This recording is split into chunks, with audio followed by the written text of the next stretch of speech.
আজকে তোমরা অনেক শিক্ষার্থী এখানে উপস্থিত হয়েছে এবং বিভিন্ন স্তরের জনগণ এখানে উপস্থিত হয়েছে এবং আপনি বিজয় উল্লাসের জন্য আনন্দ মিছিল করেছে এবং এখানে সাথে সবকিছু মিলে তোমার অনুভূতিটা কেমন আসলে বিজয় অর্জনের পরে?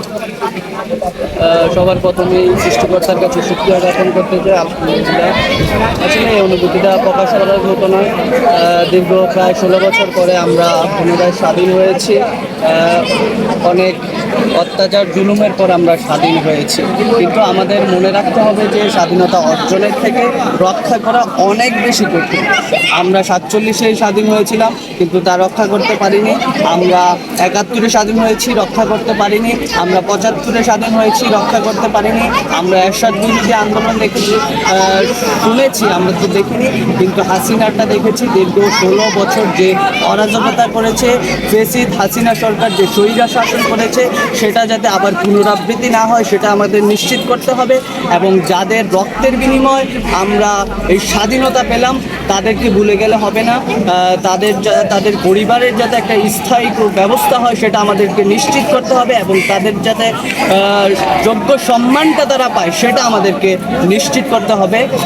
এবং আমি মনে করি যে ফেসিদ হাসিনা সরকার তার শাসনকে আরও ত্বরান্বিত করতে, তার মন মতো করতে সংবিধানকে পরিবর্তন করেছে, তার মন মতো পরিবর্তন করেছে। সেই সংবিধানকে আমাদেরকে পুরোপুরি বিলুপ্ত ঘোষণা করে একটি নতুন সংবিধান করতে হবে বলে আমি মনে করি। যেই সংবিধানে আর ফেসিদ হাসিনার মতো কোনো শাসন জন্মাতে পারবে না, কোনো স্বৈরা শাসক জন্মাতে পারবে না, এরকম একটা সংবিধান গঠন করতে হবে বলে আমি মনে করি।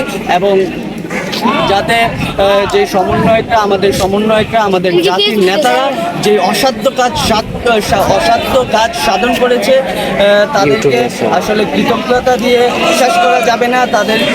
তাদের সুন্দর নেতৃত্বের কারণে আমরা একটি সুন্দর বাংলাদেশ পেয়েছি, স্বাধীন বাংলাদেশ পেয়েছি। এই যে আজকে কথা বলতে পারছি, কাল পর্যন্ত একটা পোস্টে রিয়েক্ট দিতে গেলেও 2বার চিন্তা করতে হয়েছে কার পোস্টে রিয়েক্ট দিচ্ছি। আজকে আমরা নির্দ্বিধায় কথা বলতে পারছি, এটাই স্বাধীনতা। আজ আমি স্বাধীন, এদেশের আকাশে বাতাসে আমার স্বাধীনতার বিস্তর। এবং আপনি একটু আগে বলেছেন যে হাসিনা সরকার নিজের মতো করে সংবিধান তৈরি করে নিয়েছে। আপনার কি মনে হয় কিনা যে বর্তমান শিক্ষার্থীরা সেটা পরিবর্তন করতে পারবে? আমি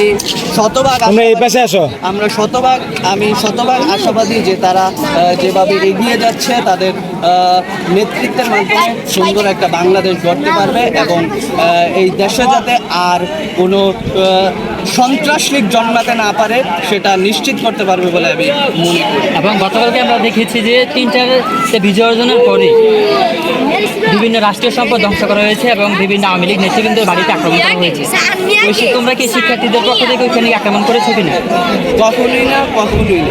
আসলে একটু আগে বলেছি, কিছুক্ষণ আগে, যে বৈষম্য বিরোধী ছাত্র আন্দোলনের সমন্বয়করা জানিয়ে দিয়েছে এসবের সাথে ছাত্ররা কোনোভাবে সংযুক্ত না।